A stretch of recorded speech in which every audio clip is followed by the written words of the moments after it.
Everybody, it's Bob Boob, the real estate guy. I'm here with my son, Josh Boob. Josh, show him your face. Josh Boob, yeah, that's me. A couple boobs right here. All right, we're doing this a little bit backwards here. We're starting a video tour inside the house. We're at 120 Ferree Lane, which is in Mill Hall. And Josh, I'll let you come on in here. What we've got going on here, quite an interesting opportunity here. As you're going to see, this is just a cute little two-bedroom house built by the owner's dad back in the day.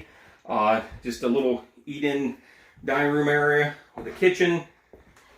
Got the wood cabinets, of course. You know, so there's some things that you'd probably want to update. Has tile for the floor. And as we continue to walk around here, we are actually sitting in the middle of 40 acres of property in Bald Eagle Township. How many acres? 40 acres. 40 acres? Yeah, 40 acres. Woo. So, you know, a lot of acres. Always get those guys that say they want the kind of property they can pee in their backyard, nobody can see them. Well, here you go. This is the property. You can pee in your backyard and your front yard. That's exactly right. Nobody will see you. So, of course, here, living room area, wood floors. Now, behind Josh, it would be the true, what you'd call the front door, but nobody ever uses that. That's why we started the video where we did, because really you come in the side door and then you come right in the house then. What's that, like a coat? Just a coat closet, yep. Is there coats in there? There are. Okay. Yeah. Because then we can't call it coat closet. That is a good point. Then it's just a closet. It's electric baseboard heat in the house, but it does have a wood pellet stove there as well. And I believe it's the owner's intention to leave that. We'll double check on that. And then, Josh, I guess I'll just let you kind of continue here. There's a restroom, bathroom to the... So, as Josh is kind of showing you around here, you've got two parcels here. The house sits on about a 1/4 acre. The house does have its own septic system. There is a well on site, but the well is on part of the 40-acre property. And better hope nobody's in there. So you really have two parcels here you're buying. And when we show you around outside, we'll give you a little better idea. But it's zoned what they call agricultural. And yeah, Josh, go ahead and just show them right there in the bedroom. So you got the two bedrooms, again, wood floors. And I don't know, what would you say? This is probably 12, 13 by 10, 11 wide. I agree. Somewhere around there. I concur. Yeah. And, boy, actually, kind of a cute bedroom. Think Jasmine keep her room this clean? Absolutely not. Jasmine's my daughter, Josh's sister, and I don't know. Now here, I guess we'll call this the master bedroom. Again, it has the wood floor. This has the double closet in it. One to the right, one to the left. And, yeah. Of course. Oh, I was starting to tell you guys. So we're zoned agricultural here. I looked online with what Bald Eagle Township has as far as their zoning goes with agricultural. And this would be the linen closet because it has linens. Like the coat closet had coats in it. Nice job. Cool? Oh, man. You know, look at those good looking guys. Man.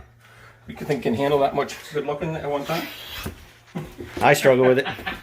All right. You know what? And Josh, I'm going to show you here. The intention was, and of course, a lot of times in real estate we're showing you potential.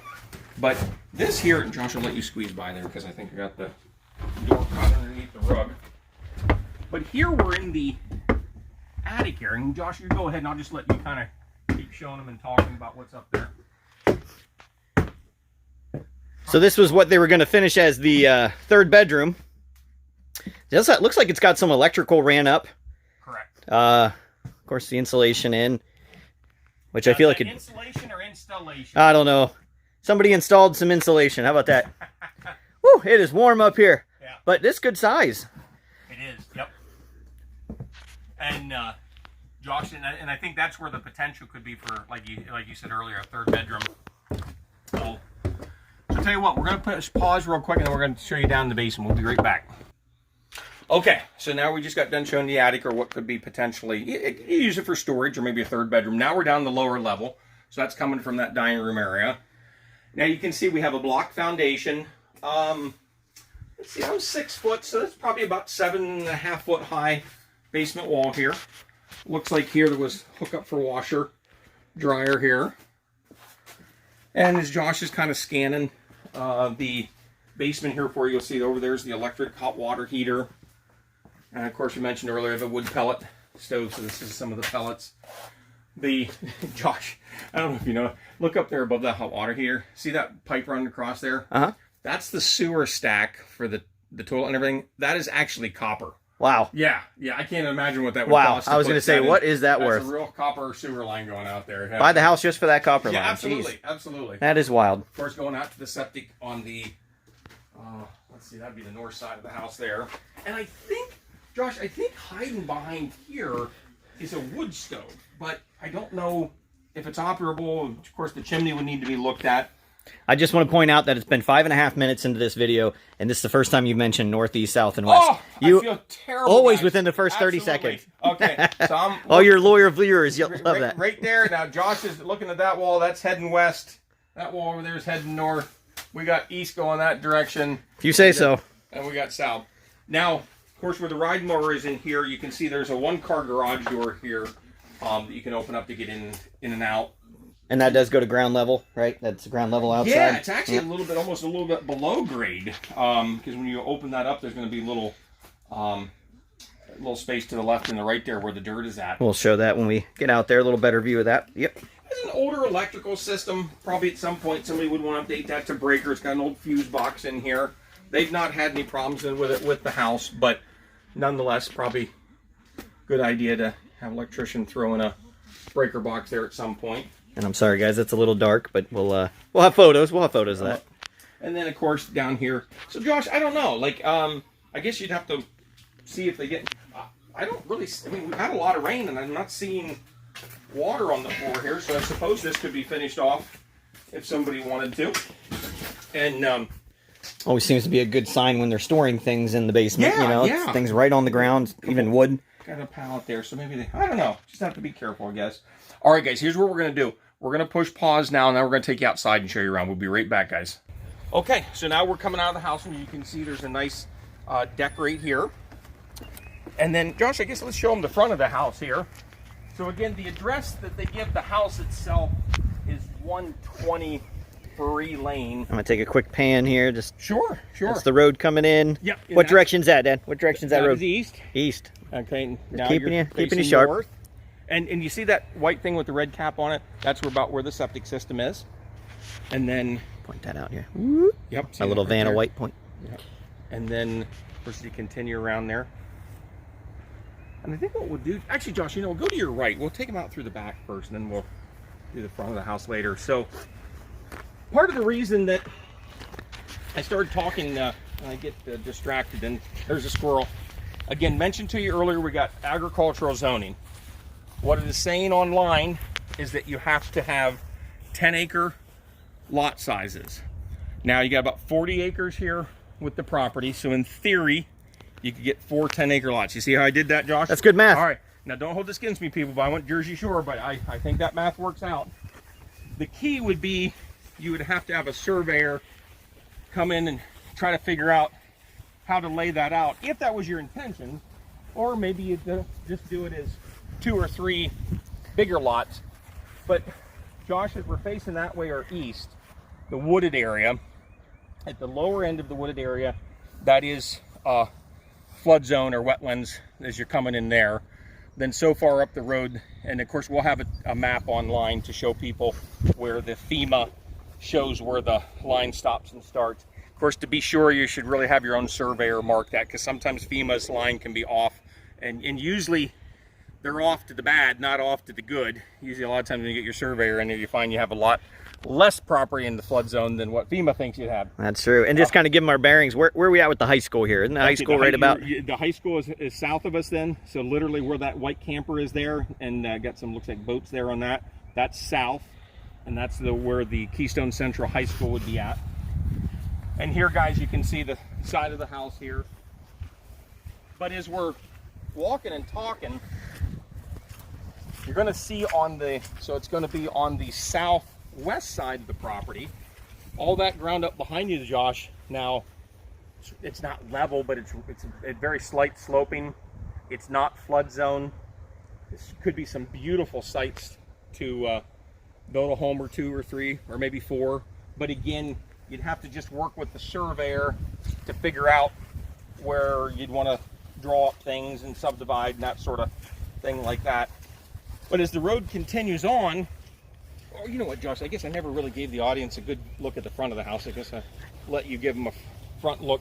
But you can see you have a, I think they call that a 6/12 pitch roof, where it has a good pitch on it so the weather doesn't stay on the shingle very long. And there's that one car garage that we were showing you downstairs. But it seems like maybe whoever buys this, maybe you fix up the little house and you just rent that. Or maybe if you have a family member that a small house would work best in, and then build another house or two.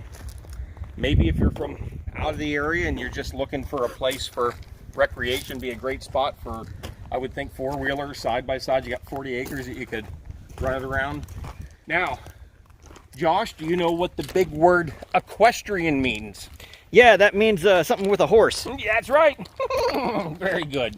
So I would think if you're an equestrian, this would be a beautiful spot for horses. Or early in my career, they always called them gentlemen's farmettes. Now, I don't know why they called them gentlemen's farmette, because usually when I sold them, it seemed like the ladies were doing more of the work on those places than what the men were. But if you would just want to have maybe more of a farm-like setting where you could have some horses, cows, chickens, whatever, with agricultural zoning, you just have so many things like that that you can do. So if you enjoy horsing around, this could be the property for you? Absolutely. Oh. Now, Josh, over here what happened, and unfortunately this didn't happen too long ago. There used to be a big barn here, but it caught fire, and as you can see, well, now there's not a big barn here, and the owner's been working diligently to clean up the debris here. But you're going to see this is actually shows you a couple nice, level, beautiful view spots that you could either build a house or another big outbuilding. Again, just potential all over the place here then. Now, one thing, I don't know if I mentioned this or not, somewhere over here, see over, Josh, on that pole, maybe show them with your finger about where that meter is over there. See, there was another electric meter here. Of course, when the fire happened, they disconnected the electric. But this electric is what was connected to the well for the property.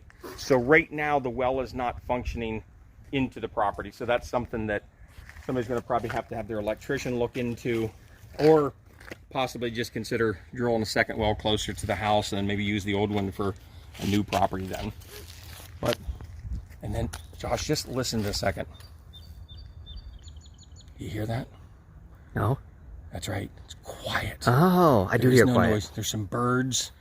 Yeah. So how many places near Route 220, right off 880, easy access to State College, easy access to Williamsport, can you get with 40 acres? Can't. Yeah, they just don't exist then. So if you have any questions, financing, it could be a little tricky on this. So if you have questions on financing, or maybe you got a house to sell in order to buy this, just reach out to me or my son, Josh. Josh, what's your cell phone number? 570-772-4764. Okay, and you guys can call him. He has me blocked, so I can't really call him on that number then. But no, seriously, if you have any questions on the house or anything we didn't answer, just reach out to us. We appreciate your time watching the video. Anything else you think we should share today, Josh? Call us, text us if you want to reach us. Yeah, any of that stuff. That's exactly right. Oh, thank you guys. Have a good day. Bye-bye. Thanks for watching.